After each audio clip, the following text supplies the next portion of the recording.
alone justifies the extra expense. And then what are the chances that you might be retaining more than one additional customer? And then let's talk about all the new leads that can come in with less friction. And it just, when you spell it out and equate each customer to, the lifetime value per month, it's a no-brainer. And so it's really easy for the agency owners to justify to their clients how this is going to make them money. Costs a little bit, yes, but it's ultimately going to either save or make them way more money than the cost.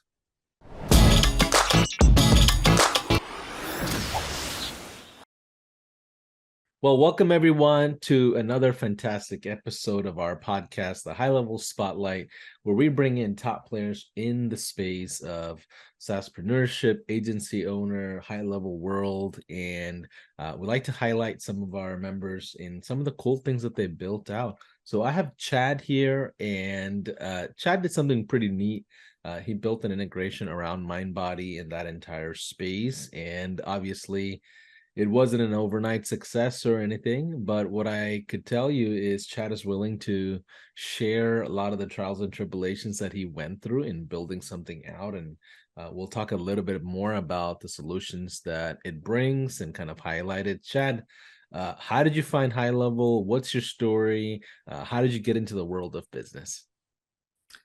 Yeah, well, for business, I mean, it goes way back. I got my MBA and had a computer science degree. And in those two disciplines, the business and the tech side just lent themselves really well to digital marketing once it started getting big, and automations. And I've always dabbled in writing custom code and things like that. So it just kind of all led to the ultimate customizable platform, which is HighLevel. Like when I found that, I'm like, someone made the thing I've been dreaming about. It's perfect.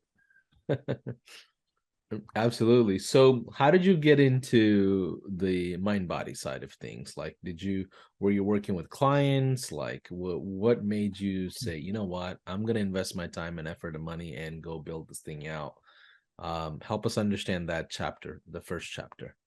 Yeah, well, on that end, it was definitely more pragmatic, more based on listening to what I thought the market wanted. I had worked with lots of clients over time and built out custom solutions, and knew how to identify when there's a market need. And I was seeing so many people, especially in the high level group, saying, "Hey, is there an integration for Mindbody?" And for that first year or two where everyone was asking and there was no solution, or at least not a fully built out solution, I thought, well, I guess I'll do this. It was just that simple at first, really. Yeah, interesting. So one of the things that I think you were talking about earlier is making sure you have a true market product fit and making sure you build out something there's actually demand or potentially usage. Yes. Just help us understand that. What do you So mean? I think my instincts were right. The demand was clearly there. The way I interpreted that demand was a little bit off the mark. So, how in marketing you create the solution for your avatar, you try to understand your avatar and fix their pain points and so forth. I thought my avatar was gym owners who use Mindbody for their own studio and who want to sync their appointments, basically. Like, that was the laser focus that I was going towards. And that's what we built. The product was catered to that. And then as soon as we put that out in the public and started to get feedback and started to have some customers come in, we found out that our true avatar was really agency operators who work with gyms and fitness studios, which was a good thing because we can, for the same amount of effort, land one agency owner who has 50 clients, and now we've got 50 licenses running instead of just the one for a similar amount of effort. But it did change the way we would want to approach the product. It's agency owners have slightly different needs than the single operator of a gym. And so that was an eye opener. And if we had realized that from the get go, we could have saved a little time and made things a little more suited to that and changed our messaging a little bit, our outreach. We would have been targeting that user instead. Fortunately, they all hang out in the HighLevel group where most of them came from early on. But yeah, that was a revelation to us. Yeah, this is interesting because this is a common thing we get from a lot of people that built out a lot of products around HighLevel is understanding who they're building what for, in what setting, and what kind of solution. Can you help us understand the product itself a little bit? What exactly did you build? How does it help a gym or an agency that's working with the gym? Give us an overview of the product itself. Yeah, well, the core offering hasn't strayed that much from our original intent. We allow the user to sync their Mindbody account with their HighLevel account, or individual Mindbody location with the individual sub account. And initially, we were really focused on the calendar sync, and that's definitely there. You can do a two-way sync. So you can book in Mindbody, have it show up in HighLevel, or book in HighLevel, show up in Mindbody, and handle classes, appointments, all that, any type.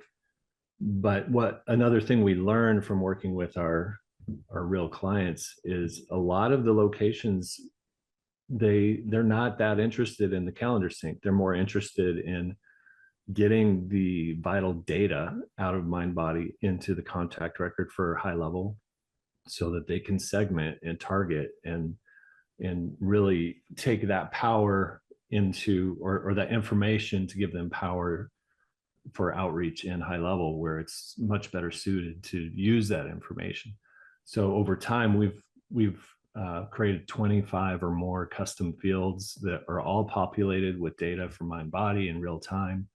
And so now people know as soon as someone makes a purchase, for example, or book a trial, or as soon as their status changes and their account goes inactive or a payment's declined, like all this could be used, any of those data points can be used as triggers to do some pretty powerful stuff thanks to what HighLevel enables in their workflows. So that has been huge. We have a lot of clients who don't even turn on the calendar sync. They're just doing the contact sync because that's enough power for them. That more than justifies getting our program. So we've put a lot more effort onto that side.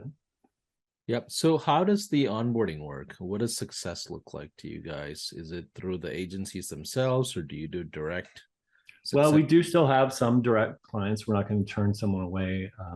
But when it's an agency, it's a little different. So they get an agency account, and similar to HighLevel, they can create sub accounts and link each sub account to the HighLevel sub account.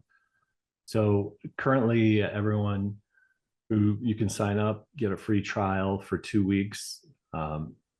We offer a 1 hour onboarding call where we can kind of hold your hand and walk through the setup, because it is a little bit complex in certain points if you want to leverage everything. And then you can just put it through its paces, try it out, and then just continue as long as you want. And of course, we've got a support system built in, ticketing and real-time chat type support and knowledge bases. So we try to be there for our customers. But yeah, that's kind of how the onboarding works. Fantastic. So two things that I want to make sure we address is help us understand how agencies leverage this for sales or prospecting. And number two, help us understand how they make money off of this.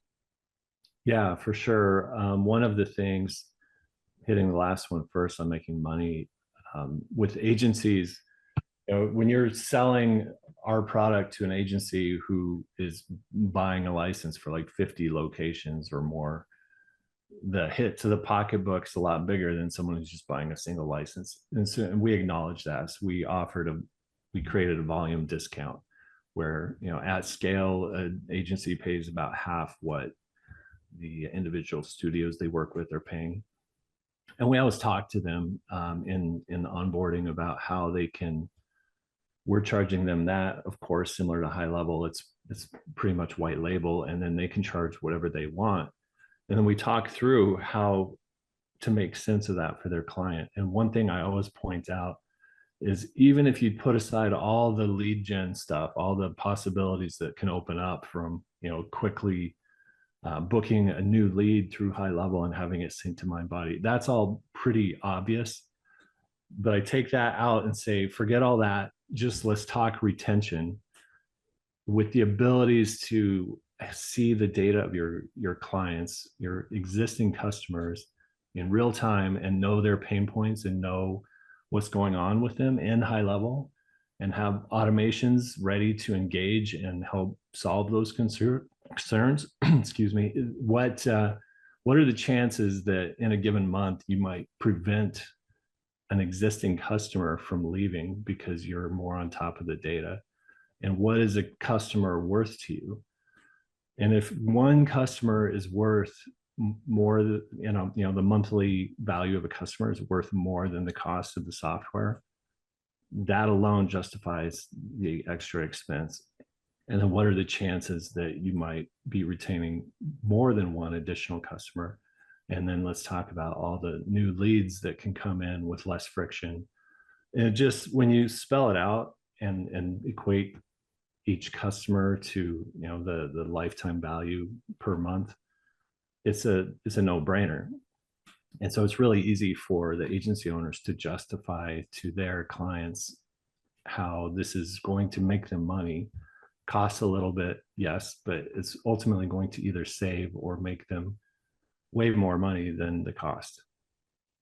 Yeah, absolutely. So, Chad, I'm sure similar to what we see, you might see a couple of patterns, right, among agencies that are very successful versus the ones that are just don't move the needle quite often, and that's for multiple reasons. Can you help us understand what a successful agency looks like versus not so successful when it comes to working with gym owners or even Mindbody? Like, what is the big difference between someone who's scaling versus someone Yeah. who's not?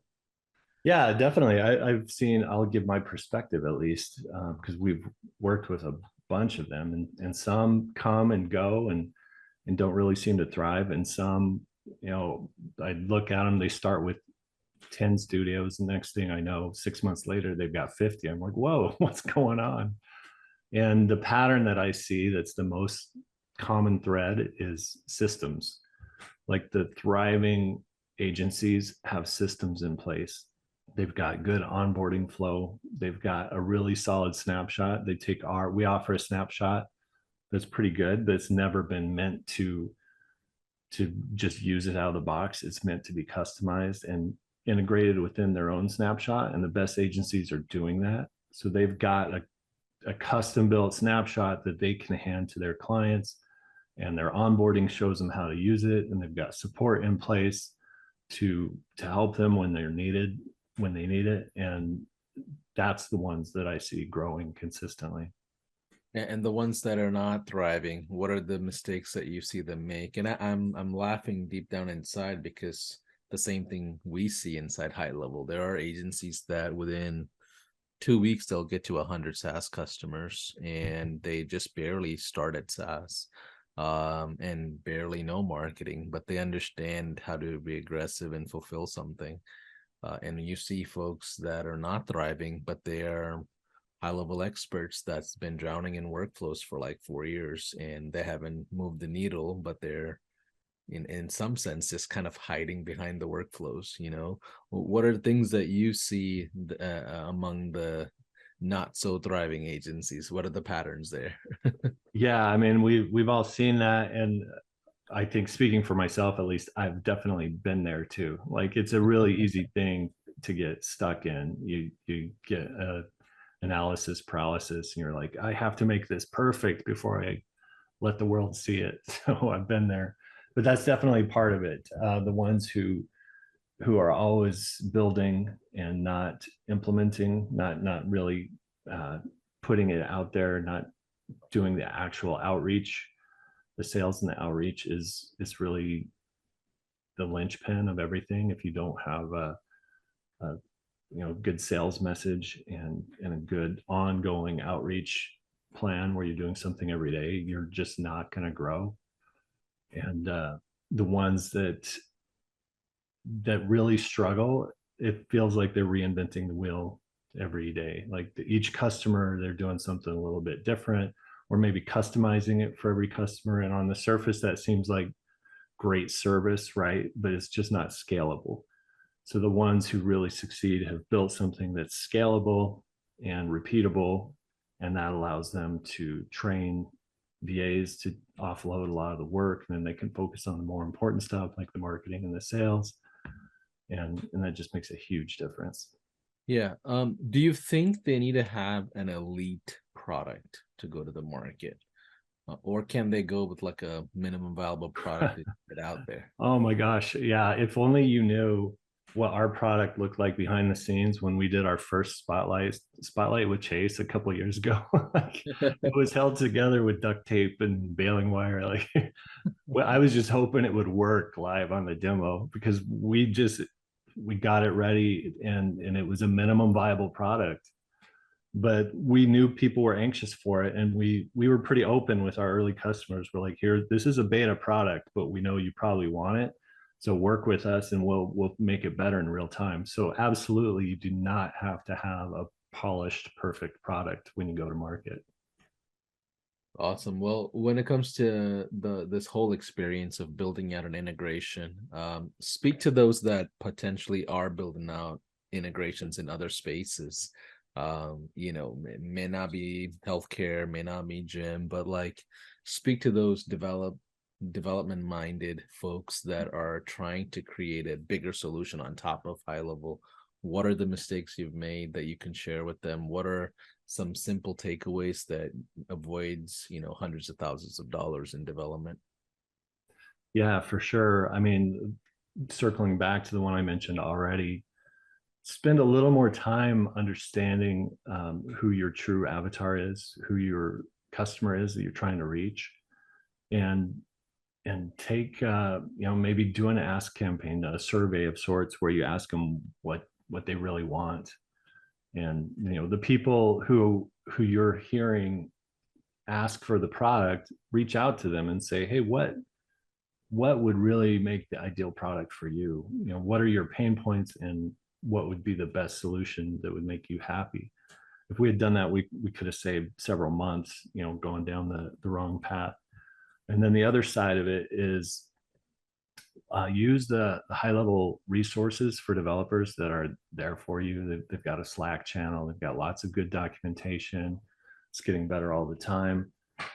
And just get comfortable with that community. There's so many people who are within HighLevel and just other developers who are willing to help out. It's just been amazing. And don't be afraid to ask questions. When you have something you're not sure, hey, will this even work, or is this supported, and you can't quite find the answer, just ask. Someone will save you a bunch of time if you're willing to ask.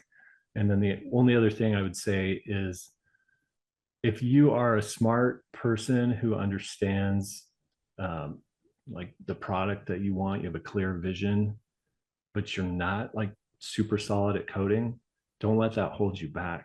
You can find someone who knows how to code. And the real superpower is knowing how to build a product. That's hard. I mean, if every coder, everyone who knows how to code knew how to build a product, we'd be flooded with brilliant products. But most coders just don't have that skill set. They're not compatible. So don't sell yourself short if you're like, I have all these great ideas, but I just don't know how to code. Find someone who knows how to code, work with them, and just be really clear on what you want them to build, and work closely with them, and you can build a solution without really knowing that much how to code. Fantastic. So before we close out, how can agencies find you? How can they jump on a trial? Tell us a little bit about where they should go to find more about the solutions. Yeah, well, they can just go right to our main page, which is autogration.co. From there, they can sign up for a trial or book a demo. And I do every demo myself. I do the onboarding. I like to have that hands-on, because I'm still getting that customer feedback loop. So that's where it all starts. Well, Chad, we appreciate you jumping on a quick spotlight session. I know it's been a couple of years, and we know that you guys are thriving, doing really good work around the agency space as well as for the Mindbody users directly. So congrats on that. If you get a chance, I hope to see you and meet you at the Level Up Summit in Dallas. If not, no worries. But either way, man, we're excited to see your journey kind of progress. Yeah, thanks a lot, Paulson. This has been great. Okay, have a good rest of your afternoon. Take care. Bye-bye. All right, thanks. You too.